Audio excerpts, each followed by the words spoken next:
you're here at the One Planet Summit, and you have an additional job in addition to all your other ones, which is to finance the fight against climate change. What are you going to do about that? Thanks very much, and I'm happy to be here. Indeed, it was the second edition of this One Planet Summit we launched on the 12th of December last year in Paris. And we started the job, by the way.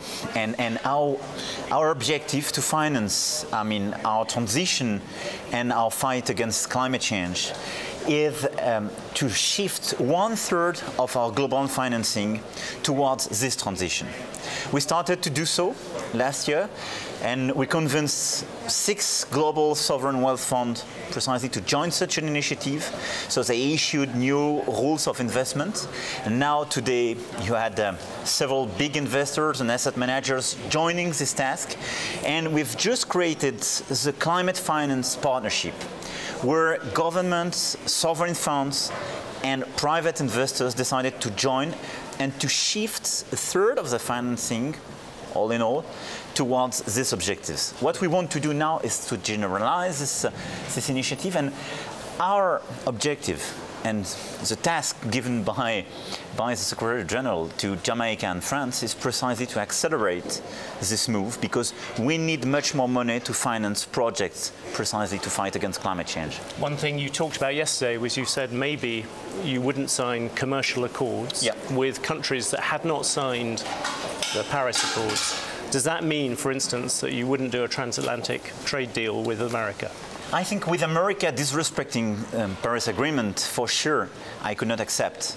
Why? Because you would not do a trade deal with America under the present things because they have not signed a broad trade deal. If it's not compliant with our climate objective, for sure, it will be inconsistent. We are investing a lot. We are asking a lot of efforts to our farmers, our industrials, our citizens, precisely to make such a shift. If you open your market to products and goods coming from countries which decided not to respect the same rules and constraints, it would be totally crazy. And it's inconsistent. We have ongoing discussions precisely to avoid a trade war, and I think it's good to have such discussions. I precisely addressed this issue with President Trump 2 days ago, and I think if we can fix the situation on cars and industry and some, you could have a transatlantic trade deal. It's not a transatlantic deal. It would be how to find specific arrangements to avoid a trade war. But a big deal, like the one negotiated under the former administration, for me, could be acceptable if the US is compliant with Paris Agreement, for sure.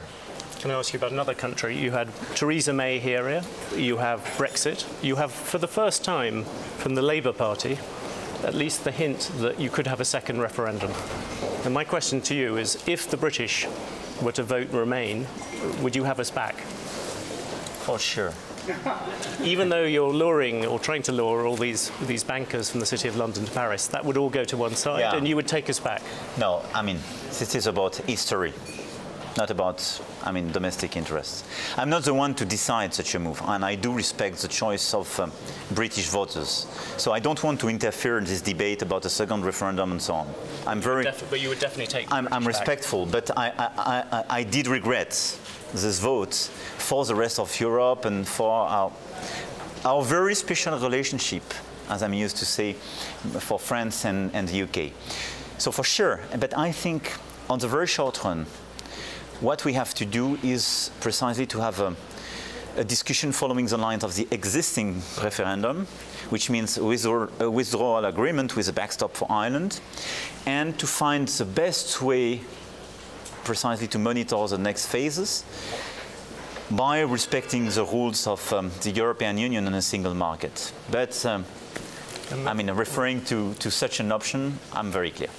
And reform within Europe. You have always been a voice for a liberal Europe, an open Europe, an integrated Europe. But you now have a variety of people. You have Viktor Orban in Hungary, you have Matteo Salvini in Italy. You have another voice, less integration, less liberal. How do you depict that battle for Europe, and who's going to win it? First of all, by recognizing these fears, because they are playing on these fears. I don't believe in a sort of global people. I don't believe in a globalization without any protection for workers, for people, and so on. But I don't think that we can precisely address our weaknesses and the deep needs and feelings of our people by closing borders and reverting to nationalism. I think this is a big mistake. And for me, the best evidence, you mentioned two people. One is not a leader, he is Minister of Interior. The second one, Orban, is the Prime Minister of his country. But what they propose for their country is not a solution, for instance, to address migration, but it's incompatible within Europe. If you take Viktor Orban, he doesn't want to take any migrant from Italy. He is the worst enemy, in fact, of Italy, because nationalism is just generalized war. So my objective is first to deliver reforms in France and in Europe to show that it works, it's better for people, it provides results to decrease unemployment, to provide more security. Second, I want to convince people that cooperation is the best way to address our collective challenges. Our challenges are migration, climate change, digital changes. I mean, all these challenges are impossible to be addressed at the national level. You mentioned first integration, and as I remember it, or as I would characterize it, your deal was I will reform France, and then together with Germany, we will integrate Europe. Are you disappointed by the way in which Germany doesn't seem to push that second part?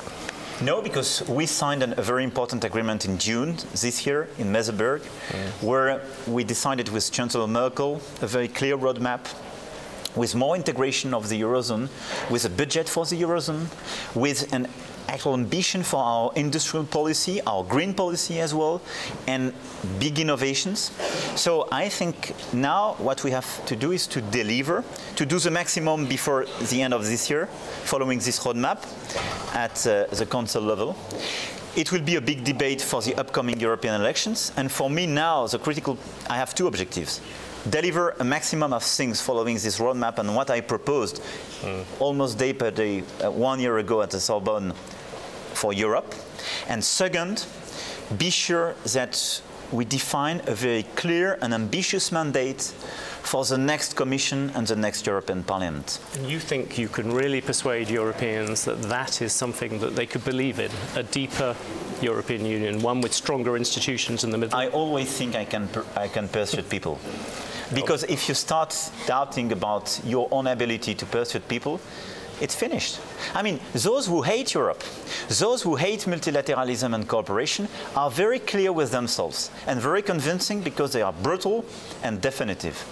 When you believe in future, when you believe in innovation, when you believe in cooperation, multilateralism and so on, you have to be straightforward, you have to be as tough as they are, and obviously you have to be sure that you can persuade them. Do you worry when you look around the world that the voice on the other side is stronger? You mentioned President Trump earlier, you mentioned Brexit, that there is not enough people making the liberal case for open trade. No, for borders. I have one thing which is for me the most important one. First, you have much more democracies today than a few decades ago. So people are the ones to decide. And people are not crazy. And people are not silly.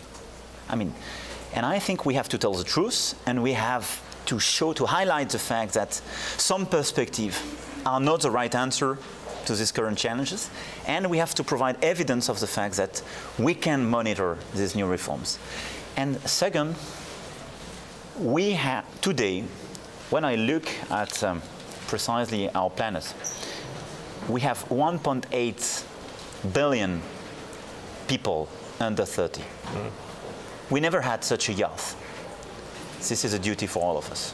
You look at the polls as much as anyone. It is often the old who vote against the sort of creed that you believe in. Does that worry you? No, it doesn't worry me because at a point of time, it's true. When you take the Brexit, this distinction you are making is absolutely valid.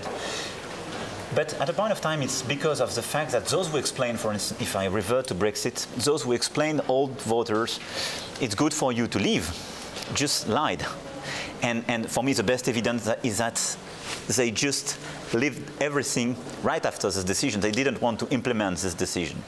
And in fact, when you look at the figures, at the reality, it costs a lot. It's much more complicated than initially that they thought. But when you are a retired person, when you are, beyond 60, obviously you want to live a quiet life, and obviously you deserve it. But you think about your own children. So I don't believe in, in such a separation between old and young when you speak about voters. And I think it is a very bad idea to promote this kind of division. I don't want to divide our societies and our countries. And I think the best way to convince precisely retired person and people above 60 is to explain this is their interests, but more than that, the interests of their children. One last thing on that. In France, when you were here last year, your opinion polls were sky high. Much more high than today. Now they're a bit lower. Doesn't that give you some worries about what you can push? I don't have any midterm elections. But what do you want? This is my good point. No, I mean, you are elected for 5 years' time. Obviously, I mean, the best way to be very high in the polls is to give money to people. I mean, it's sure. It's not what I propose to my people, it's not my perspective. I have to reform my country in depth. So we passed several reforms on labor market, on railway system last year. Yes. We are launching new reforms to reform the unemployment scheme. We will launch the pension scheme reform.